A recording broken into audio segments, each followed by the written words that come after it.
Hello viewers, today I'm going to show you how to add 800 horsepower to your phone, how to make it super fast. I'm talking about real super fast. Let's go.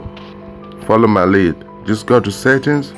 From settings, you go down, you go about phone, you tap about device, you find the build number, you tap how many times, about 10 times or so. As you can see, I'm already a developer. You go back, you go to developer options now.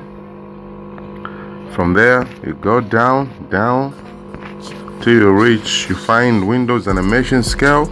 You add it to, let's see, let's just try it. Maybe I add it to 10.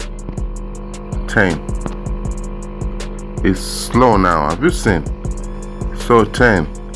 Nah, man, you just have to put it at 0.5x on top here. Don't turn it off. Even this one, 0.5x. Have you seen? You see how super fast it's become? Yeah, it's super fast now. That's what I'm talking about now. Yeah, super fast. Follow for more, man. Subscribe to my channel.